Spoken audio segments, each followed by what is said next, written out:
Good morning. আজকে 24শে March আর এখন আমরা আছি দার্জিলিংয়ে।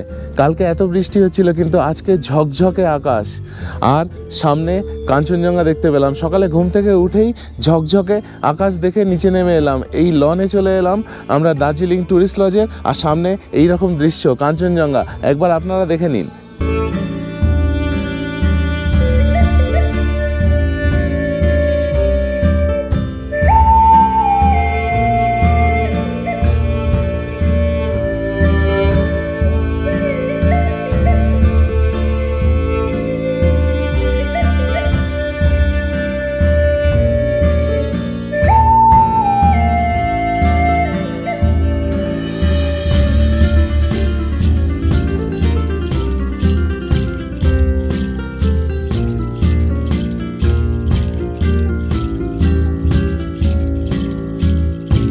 আমরা আজকে দারুণভাবে এনজয় করছি, এরকমভাবে কাঞ্চনজঙ্ঘা দেখতে পাবো ভাবতেই পারিনি। সামনে এই জায়গাটায় মাউন্টেন পিক, আর এইখানটায় দেখুন মেঘে এরকম সুন্দরভাবে ভরাট হয়ে রয়েছে, মনে হচ্ছে এটা তুলোর বল। কি অসাধারণ লাগছে দেখুন।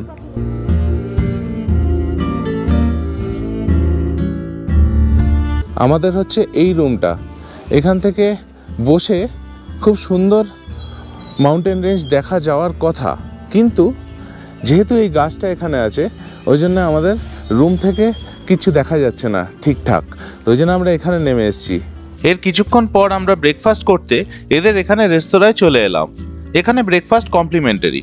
ব্রেকফাস্টে আমরা নিলাম bread, butter, jam, poach, omelette, কলা আর মিষ্টি। ব্রেকফাস্ট কমপ্লিট করেই আমরা বেরিয়ে পড়লাম ঘুরতে।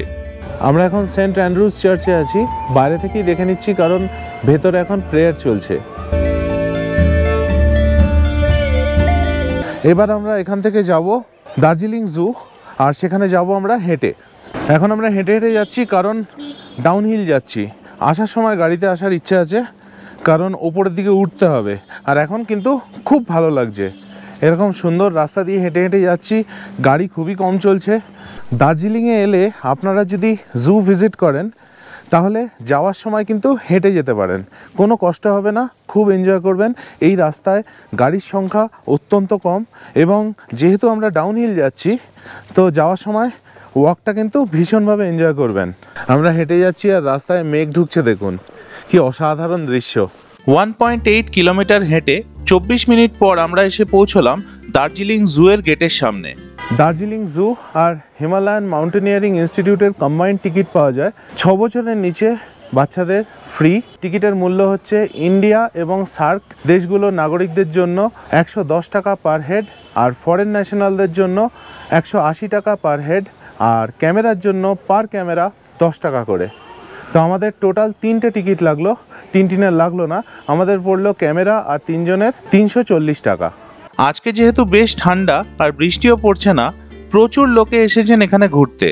এখানে দেখুন রেড প্যান্ডা, ওই যে একদম সামনে দিয়ে যাচ্ছে।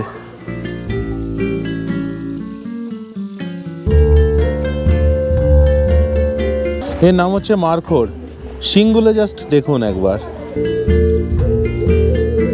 এবার আমরা এসে পড়লাম হিমালয়ান মাউন্টেনিয়ারিং ইনস্টিটিউটের গেটের সামনে।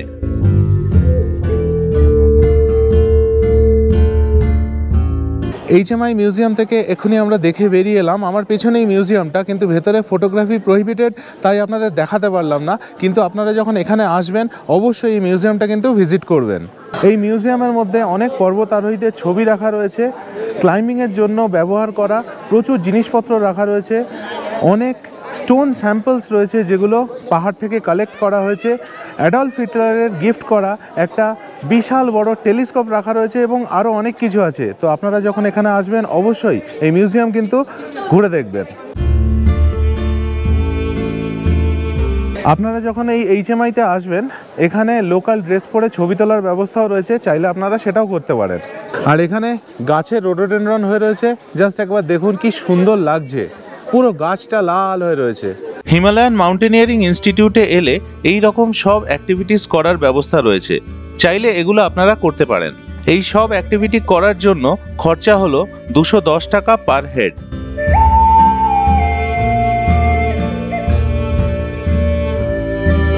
এবার এসে পড়লাম আমরা রয়্যাল বেঙ্গল টাইগারের খাঁচার সামনে। এই বাঘটা আমাদের সামনে পাইচারি করে সকলকে ভীষণ আনন্দ দিল।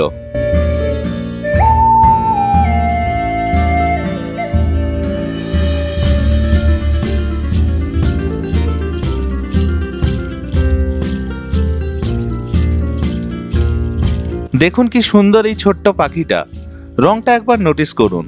আমাদের দেখা মাত্রই সামনে এসে হাঁটতে শুরু করে দিল।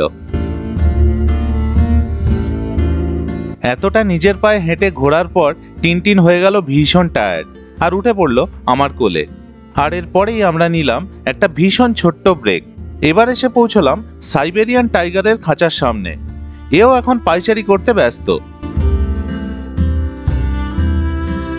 এই জায়গাটায় এশিয়াটিক ব্ল্যাক বিয়ার আছে, কিন্তু দুজন আছে, দুজনই ওই ওপরে বসে রয়েছে, তারা নিচে নামছে না, তাই এবারের মতো আর তাদের সাথে দেখা হলো না।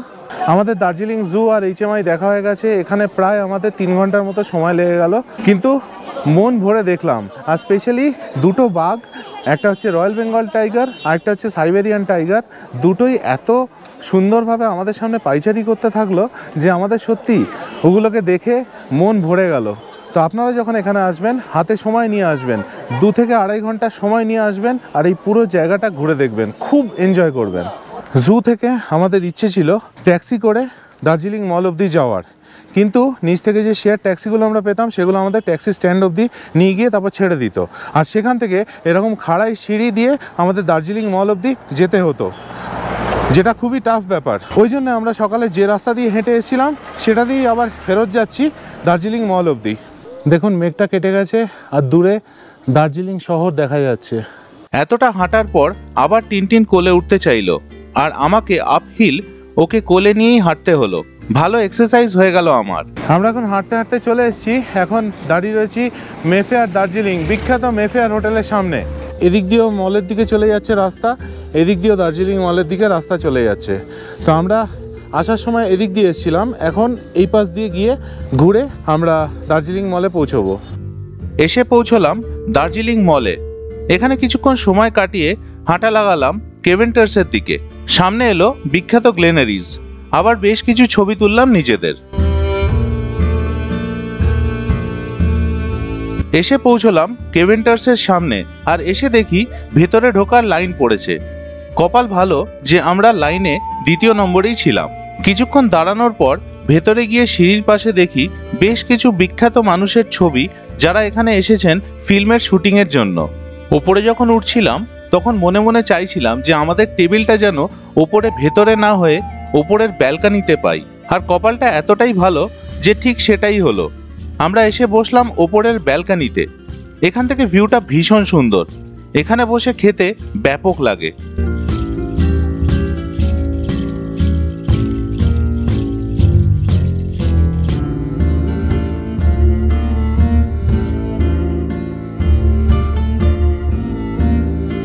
আমরা অর্ডার করলাম এখানকার বিখ্যাত হট প্লেটার, যাতে রয়েছে চিকেন সসেজ, সালামি, মিট লোফ আর ফ্রাইড এগস। পরিমাণ আর টেস্ট ভীষণ ভালো, তবে এতটা হাঁটাহাঁটির পর খিদেটাও সাংঘাতিক পেয়েছিল আমাদের, তাই আলাদা করে আবার একটা চিকেন সালামি আর চিকেন সসেজের প্লেট অর্ডার করি। গোগলও ভীষণভাবে এনজয় করলো চিকেনের ল্যাংচা। গোগল মাঝে মাঝে ইয়ার্কি করে চিকেন সসেজকে বলে চিকেনের ল্যাংচা। অনিন্দিতার ফেভারিট দার্জিলিং টি, আরও নিজের জন্য একটা অর্ডারও করে দিল। এখানে চায়ের সাথে ছাঁকনিও দেয়, এটা আমার ভীষণ ইউনিক লাগলো।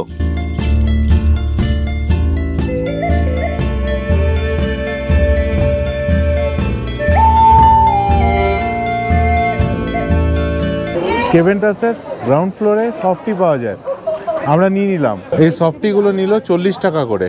কেভেন্টার্সে এলে এই সফট টি ট্রাই করবেন, ভীষণ ভালো লাগবে, আমাদেরও খুব ভালো লাগলো। এবার চলে এলাম গ্লেনারিজের নিচে বেকারিতে।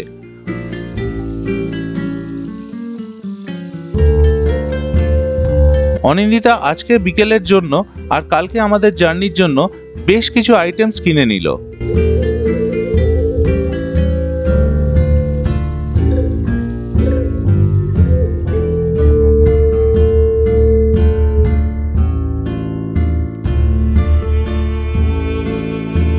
আমাদের লাঞ্চ হয়ে গেছে, এবার আমরা হোটেলে ফেরত যাচ্ছি। আবার চলে এলাম দার্জিলিং মলে। এবারের মতো আমাদের শেষবার মলে আসা, কালকে সকালেই বেরিয়ে যেতে হচ্ছে, কিন্তু একটা আলাদা ধরনের ফিলিং, প্রচণ্ড নস্টালজিক লাগছে। আমরা জেনারেলি যেখানেই ঘুরতে যাই কোথাও মার্কেটিং করি না, কিন্তু এখানে এত ভালো লেগে গেল কয়েকটা জিনিস তো কিনেই ফেললাম। এবার এগিয়ে চললাম দার্জিলিং ট্যুরিজম প্রপার্টির দিকে। আমরা আমাদের হোটেলে ফিরে এসেছি, কিন্তু বিশ্বাস করুন হোটেলের রুমে যেতে ইচ্ছে করছে না। তো আমরা কি করলাম, লনে চলে এলাম, এখন এখানে বসে রয়েছি। মেঘলা করে রয়েছে, এখন চারিদিকটা মেঘে ভরে গেছে, কিন্তু এখানে বসে একটা আলাদা আনন্দ। আর সত্যি কথা বলতে একটু হলেও মনে আস্তে আস্তে দুঃখটা বাড়ছে, কারণ কালকে আমাদের বেরিয়ে যেতে হবে। আজকের গল্প এই পর্যন্তই। এর পরের দিন সকালে উঠে আমরা দার্জিলিং ট্যুরিজম প্রপার্টিতে দুর্দান্ত কমপ্লিমেন্টারি ব্রেকফাস্ট করে বেরিয়ে পড়ি দার্জিলিং পিস প্যাগোডা দেখার জন্য, কিন্তু পড়ে যাই ভীষণ জ্যামে, তাই এবার আর দার্জিলিং পিস প্যাগোডা দেখা হলো না। আমরা পাহাড় ছেড়ে নিচে নেমে রায়গঞ্জের দিকে আমাদের যাত্রা শুরু করলাম। এই সব গল্প নিয়ে আসবো আমার পরের পর্বে, তাই দেখতে থাকুন আমার চ্যানেল। আর ভিডিওটা ভালো লাগলে প্লিজ আমার YouTube channel travel with tags subscribe করবেন। ভালো থাকবেন।